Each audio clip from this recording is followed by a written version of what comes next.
12. Embora ignorássemos onde nos encontrávamos exatamente, sabíamos que existiam assentamentos espanhóis ao norte do Mar Doce, nas ilhas de pesca de pérolas de Cubágua e Margarita. Foi naquele rumo que seguimos. No início da viagem, o tempo se manteve favorável. Por 3 dias, o San Pedro e o Vitória navegaram ao longo da costa. Às vezes, nos afastávamos a ponto de perder a terra de vista, o que nos preocupava, uma vez que viajávamos em pequenos bergantins feitos com os poucos recursos e conhecimentos de que dispunhamos. E, como já mencionei, meu caro Frei Diego, não tínhamos bússola ou mapas.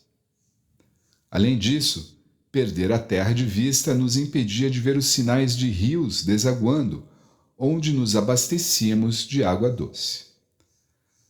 Na terceira noite, uma tempestade separou os 2 barcos. Nós, a bordo do Vitória, receamos que nossos companheiros no San Pedro, menor e mais frágil, tivessem se perdido no mar ou colidido contra as pedras que emolduram aquela costa rochosa. Ainda assim, vigiamos o horizonte com esperança. Não havia, porém, nada além da brancura das ondas na imensa extensão de mar azul. Não avistamos mais o pequeno São Pedro. No 9º dia, no mar, enfrentamos a terrível Boca do Dragão. Depois de cruzar a foz do Orinoco, o mesmo rio que Diego de Ordaz havia subido 10 anos antes, contornamos com dificuldade a traiçoeira Boca da Serpente e seguimos costeando a ilha de Trinidad. O mar parecia sossegar e julgamos que poderíamos alcançar águas mais seguras, mas o Vitória acabou sendo atraído para o norte, rumo à entrada do Golfo de Pária, a Boca do Dragão, assim chamada por Cristóvão Colombo, quando ele próprio ficou assombrado pelo bramido das águas que ali se revolvem como feras. Rochas traiçoeiras e pequenas ilhas se estendem do noroeste de Trinidad em direção à Península de Pária, formando um labirinto onde o mar se rebela e as correntes se chocam com fúria. As águas rugem ali, Frei Diego, misturando o ímpeto do Atlântico às correntes que escapam do Golfo. A força dessas marés quase nos lançou contra as pedras. Por pouco escapamos do desastre. O mastro vergava sob o vento e o casco gemia como se fosse se partir.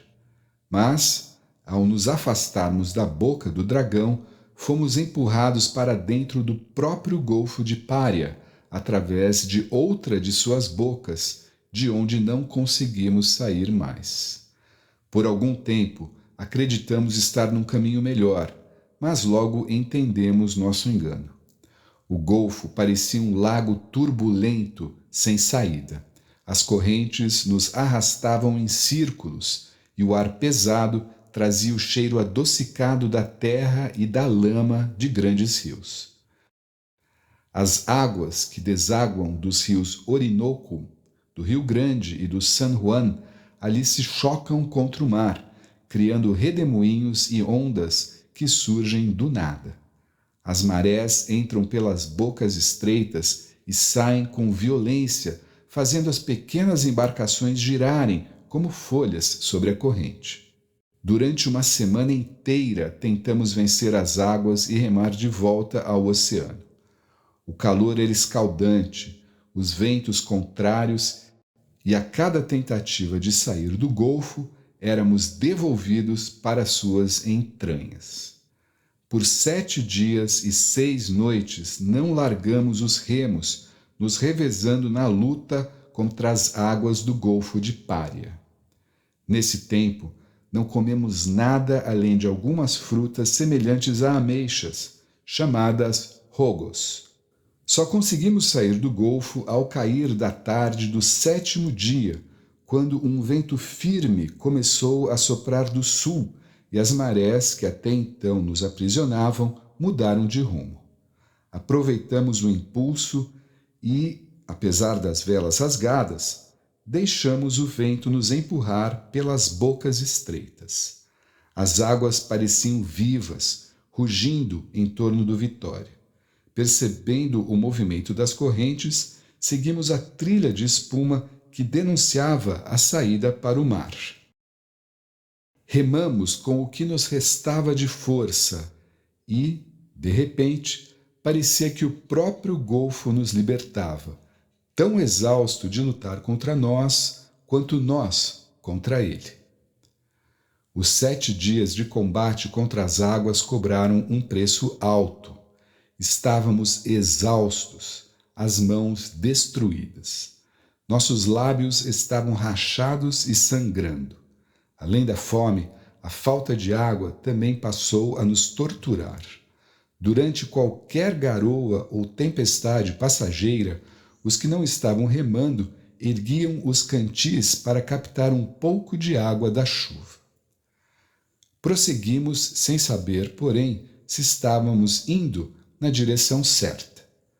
Navegávamos por intuição, seguindo um norte indicado pelo sol. Apesar disso, fomos bem-sucedidos. 2 dias depois de deixarmos o Golfo de Pária, avistamos terra à proa, o contorno baixo de uma ilha à frente. O navegador gritou: "Terra à vista!" E os homens despertaram, olhando excitados por sobre os bordos do barco.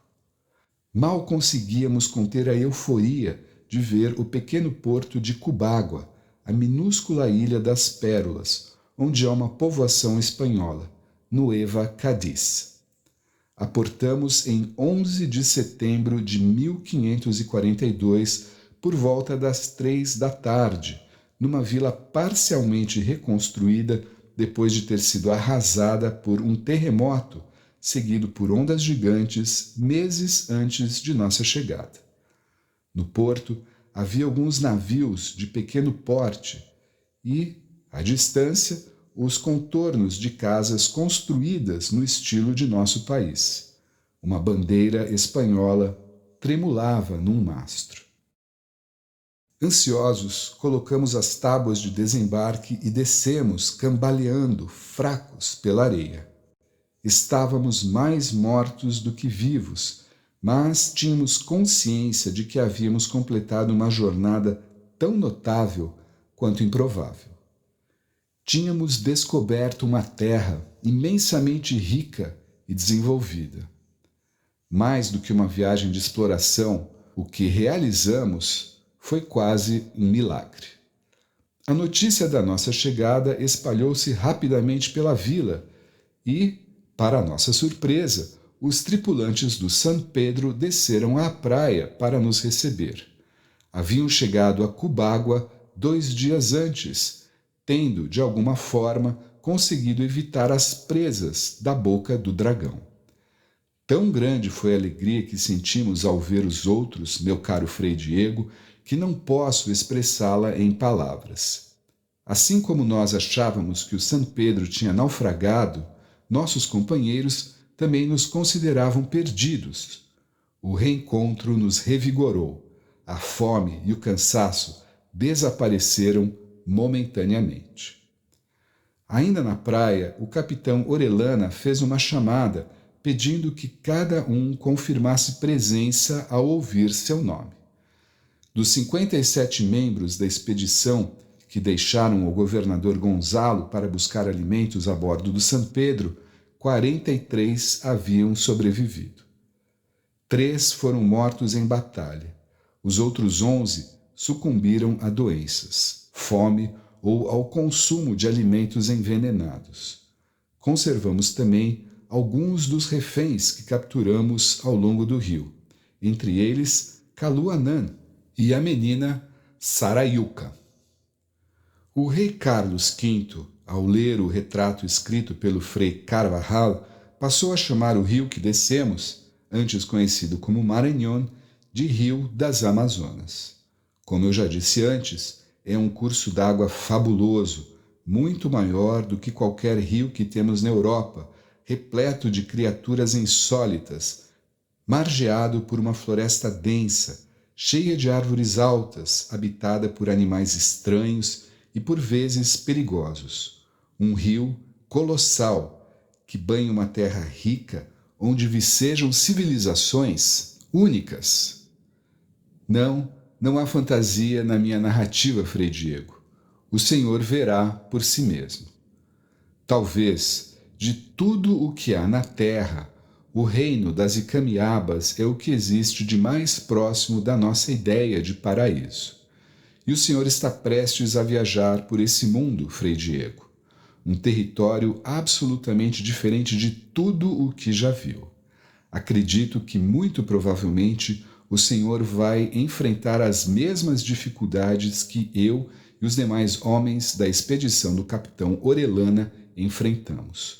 Os ataques dos guerreiros com suas flechas envenenadas, o calor insuportável, as chuvas infindáveis, as doenças, os insetos unindo e picando sem parar, a fome e o cansaço esperam pelo Senhor, Frei Diego.